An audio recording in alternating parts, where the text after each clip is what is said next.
Hello, and welcome to the teacher edition of the Steve Barkley Ponders Out Loud podcast. The complexity of teaching is both challenging and rewarding, and my curiosity is piqued whenever I explore with teachers the multiple pathways for facilitating student engagement in the exciting world of learning. This podcast looks to serve teachers as they motivate, coach, and support their learners.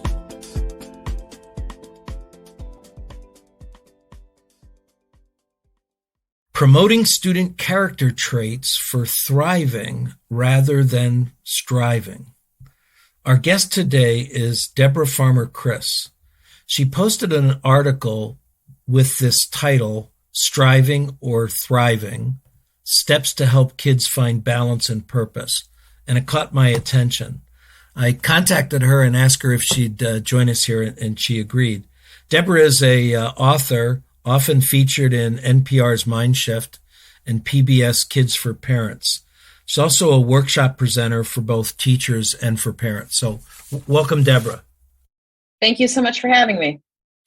I'm wondering if we can start with why the focus on balance and purpose. So the title, Thriving versus Striving, is one I borrow from my dear friend, Michelle Borba, who has been a leader in this field of character education for years. She's an educational psychologist. And thriving, which really goes back to that kind of Greek sense of flourishing, right? What does it mean to live a life where we're flourishing versus striving, which if you walk into almost any middle and high school, you see a lot of amazing kids who are striving to do well. And they are striving to get good grades, and they are striving to do the things we're telling them to do to get themselves ready for college. But you do not see them thriving emotionally or psychologically. They are exhausted, they are tired, they are stressed. Not everyone's stressed, but they're dealing with some chronic stress issues and not feeling like they have the support. And so one of the things that Michelle has done that I have interviewed her about is to begin to look at these character traits that help us move from striving more toward thriving. And there's one piece of data that I just can't get out of my head. And it was looked at by Challenge Success out of Stanford University, where they interviewed thousands of parents and high school students in high-achieving school districts. Now, these students are actually at the highest risk for psychological difficulties right now. And she basically asked the parents, what do you value most? What do you want for your child? And they gave those great answers. I want my kids to be happy and to, basically thrive. But they asked the students, what do you think your parents value most? And they said, getting a good grades, getting into a good college, the basically checklists. And so when you see that gap, what you have a recipe for is kids who are doing the check marks, but don't know why, other than the next thing, the next thing, the next thing. And that's not the recipe for lifelong thriving. And so this idea of purpose and having a sense of doing things you care about, that you believe in, that you feel curious about, this really contributes to a sense of not only confidence, but optimism for the future. And so, some of the things that give us a sense of purpose are doing things we truly care about.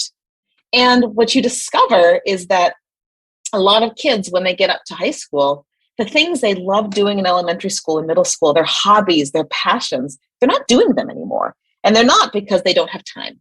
But what they're losing along the way, by replacing it by what club should I join and what internship should I take over the summer, is that connection to that deeper sense of purpose. And that, as parents and educators, we can step back and help them tap back into that, ask them those questions, those motivational interviews of what really gets them excited and encourage them to pursue that. That is a great thing for mental health. You triggered an earlier podcast that I recorded with two authors who had written an article titled The Dark Side of Rigor. And they talked about parents having the misconception of what rigor was in a high school program, which was a lot of work to do, versus rigor being a depth of engagement that was probably driven more by interest and curiosity and the opportunity to step back. And boy, I was just connecting that as I was listening to you now with the difference there. Yeah. No, it's true. And one of the things I always loved about teaching upper elementary and middle school is that these kids were so connected often to that sense of what got them excited. And if they weren't excited about something, helping steer them toward, like, I could be the observer and notice that they seem to really be getting into blank. Maybe they'd like to try Scratch because they really like how things are organized. And so, or I can draw upon their interest of statistics, with math to really kind of fuel and help them make those connections. That, it seems, that sounds like great for elementary, but then on high school, they have to have this course load. But when you look at the great learners and discoverers and entrepreneurs and thinkers, they're excited about ideas. I mean, I had a chance to interview Dr. Keltner from the Greater Good Science Center at Berkeley, and his research on awe is truly awe-inspiring. But, he really looks at that, some of the greatest transformational thinkers of our time are just deeply curious and they follow it. And the sense of purpose you can get from just really allowing yourself to be taken in by the beauty of, whether it's basketball statistics or the natural world or the story you're working on, or the beauty of code, if a child who likes coding, isn't that what we want for them, when they are done with school and are trying to find this career that's hopefully an intersection of what they care about and does good in the world and allows them to be self-sufficient as well. In the article that I read, you talked about 7 different traits connected to being able to flourish as adults. Yeah. And you and I had a little chat, and we picked 3 of them that we said we'd deal with in the podcast. So they were optimism, curiosity, and integrity. So jump in there any place you'd like to start, and let's take a look at each of those. So optimism is not rooted in just happy think. Optimism is the sense that you are feeling like the future has something beautiful, even if right now you're struggling. And so if you are really struggling with something personally or even with academically, but you have optimism, and that can be rooted in the support system you have. It can be rooted in hearing stories from other people and your family about how they overcame things. They have a sense of this trajectory that life has its ups and downs and its struggles, but that it is a meaningful, good life despite it, or even because of it. That's really key. So a big piece of optimism, I believe in families, is actually storytelling. And it's sharing the stories that we have and our family has and people we know who have been through challenges and how they worked through them and what they created in their life. I actually just finished reading Susan Cain's Bittersweet for an article, and I interviewed her recently. And it's all about the sense that optimism isn't about thinking life will be perfect. It's about thinking that life will be meaningful in all of its beautiful messiness. So that's optimism. Stories sounds like a piece that teachers could be tackling in tasks to have kids explore those both within their families and outside. Yeah, and not only that, telling the stories of people in your field who have gone through challenges. There's this wonderful research out of Columbia about kids and their perceptions of scientists. And often they think scientists are just born being good scientists. And so they had one group of students read just basic stories about discoveries, but they had another group of students read about scientists' struggles, either because of discrimination of race or gender, or in poverty, or just difficulty and, failure after failure. And those who read about scientists' struggles, that changed their self-perception of themselves as scientists, and it contributed. So these stories you bring to the classroom, right? So they don't think that, I'm just not a math person. To show them the mathematicians who have wrestled for years with beautiful problems. These stories of struggle actually create optimism because it's that sense of I'm not alone, and that just because it doesn't come easily doesn't mean it's not worth doing. So curiosity or integrity? Which one do you want to do next? I'll just briefly jump into curiosity. And I just want to connect that to the sense of awe and wonder, because awe and curiosity are deeply connected. And this, when I asked Dr. Keltner about his research on awe, he said, a big piece of awe, which is antithetical to much of schooling, is slowing down. It's paying attention. It's wandering. It's, you have your class outside and you say, let's take a look at this really closely. It's putting the painting or that one line of poetry that inspires awe in you and letting them explore it in depth. So it's not so much about the breadth of coverage, but that depth that allows kids to wonder and to ask big questions without just thinking about, am I going to be questioned about this on a test? And it turns out that curiosity, of course, has great academic outcomes, but it also has good mental health outcomes. That when even people who are elderly, who go on awe walks once a week and just pay attention to what's out there in nature, the bird sounds, that contributes to mental health. And I just think about the times where I just knew my students needed to go outside, and we went outside and did read aloud. And being out there and pausing to look at the clouds, how quickly that was a refreshing activity that brought a sense of closeness and community, but also it's recharging, I think, the curiosity batteries for kids. With the part you just said there, I hear great reflection for teachers on it, as I'm thinking back over the month, where did awe occur? And if I can't name some, it would drive me to be looking for something that I need to create as an opportunity. I can't make the awe happen, right? No, but I need to create the opportunity.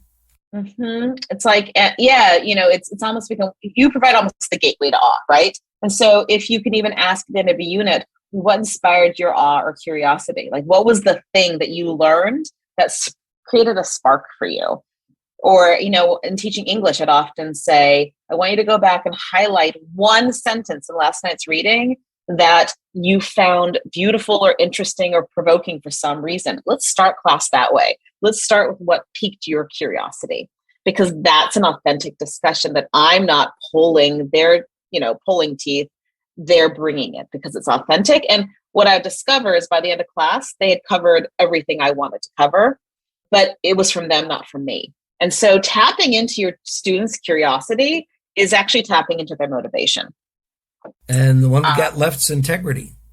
Yeah, integrity is more than honesty, I think is just what I want to leave you with. I think we talk about academic integrity and we think, okay, that means that they're not cheating and they're not plagiarizing. And that's important. But when you think about why some kids are cheating and plagiarizing, really good kids who are smart kids who don't necessarily need it. And by smart, I mean they're driven in that way, right? Like they could do this. But if they're being told so often that the most important thing is the good grades, then, virtues and values are often in conflict with each other, right? I mean, it's like, do I be honest or am I compassionate about what the dress looks like when my mom says, how do I look? And often we pick the one we feel like in that moment supersedes the other one. And so if they feel like getting those amazing grades supersedes just borrowing a couple of answers from a friend, what we want with integrity really comes from this idea of a sense of wholeness, like an integer or a whole number, being authentically themselves. It's much easier for them to be authentically themselves if we allow them to be. If we realize that authentically pursuing some of their interests might mean they're not a straight A student, and that's okay. Because maybe after school, they are working on a community farm because they love doing it. And maybe that means there's not quite as much time for homework, and we're not going to punish them for that because we are looking at the whole picture and that balance. And so if we allow them to kind of bring their authenticity and we get curious about it, then it's much easier for them to have that integrity that we really want for them. So reading your article and now listening to you today, that word authentic gets hit quite a bit. Mm-hmm. You want to just give us a little bit more around that? I think I could imagine inviting people into my classroom to look for it, look for it in the kids and look for it in me. So talk a little bit more about the power of that word. I think part of it comes from who's doing the pushing and the pulling, right? So if you have students, and sometimes you see these just students who are doing everything right, but there's no spark. I think about the scene from Runaway Bride, which is not a great movie, but she's left a lot of people at the altar, and she realized, somebody asked her one day, how do you like your eggs? And she realizes she doesn't know. Because when she's with one man, she likes them scrambled. With another, it's poached. And I think we do that with our teachers. Well, who are you as a writer? I don't know. It depends on my English teacher. I morph. I turn into a chameleon based it on the needs of my teachers. And I worry about that when I teach, right? Are they acting this way and responding this way just to please me? Or am I making room for questions they have that may not fit my curriculum? Am I making space for them to bring insights that I didn't put in the lesson plan? Am I making space for those awe moments? Am I paying attention to when they come in and they're feeling, they're just not looking quite their same exuberant self, right? Am I telling them, I notice this, I notice that, because kids love to be seen. And I think that phrase, I noticed, from, I noticed you seem really interested in blank, to I noticed that you have done a lot of extra help with your family this last week. And I know that's probably been tiring. That is just such an invitation for them to bring their authentic self to class and know that it's a safe place to learn and to grow and to flourish. Interesting. My wife's an elementary counselor, and over the weekend, her school had a international fair, and I attended with her, and we were, walking around. But every time she noticed kids, that she let them know she noticed them, I could see the impact on the student. And they light up. Yeah. They light up when they're seen. Susan David, who I just love, and I've had a chance to interview several times. She wrote the book Emotional Agility. She's a Harvard-based psychologist. But she says in her native South Africa, the Zulu greeting is Sawubona, which means quite literally, I see you. And I feel like that is such an appropriate greeting for adolescents who are struggling. It's not expecting them to be any one way. It's saying, I see you, and I'm glad you're here. And so I think about that as a teacher too, is when a student walks in late, like, what does my face say? Does my face say, I can't believe you're late again? Or does my face say, I'm glad you're here? And they're reading us, right? And so if they read us and they see that my face lights up with, I'm glad you're here, I can talk to them later about why they're late. But if the first thing they feel is a sense like teacher's mad, she's shaming me, there's a shutdown instantly. And so what we communicate in our body language, all of that, these are things that allow students to develop that optimism, that curiosity, because we make space for them. So earlier today, I recorded another podcast with a principal trainer coach, and he was sharing questions that we should be asking kids at the end of the year to gather data for ourselves, self-reflection for the kids, but gather data for ourselves to be thinking about. And as I've listened to you now, I'm going to go back and touch base with him, because I think I got another great question to add. He posted a list of 20 that people could start with. But wouldn't it be great to be asked kids, when was your authentic self in the classroom? Or when did you feel most authentic in this course? And if we could get the kids to pause and think about that, their responses, I think, could tell us a whole lot. Oh, yeah. Yeah, it's such a big piece of school and classroom culture to say, what is my agenda for the kids? And am I making room within that for them to explore, have integrity, develop their confidence, have moments of awe, allow their curiosity and their questions? Because, when we're not in the classroom, when they're on their own, those are the very traits that we want them to have. Well, Deborah, thank you so much. I'm wondering if you just share with teachers listening in here some resources that they can find by touching base with you and the best way for them to go about doing that. Sure. So my website is parenthood365.com because much of my work is parent education. But within that, they are going to find all of my articles, links to Mindshift, which is the NPR education blog, to PBS Kids if they are teaching younger ones.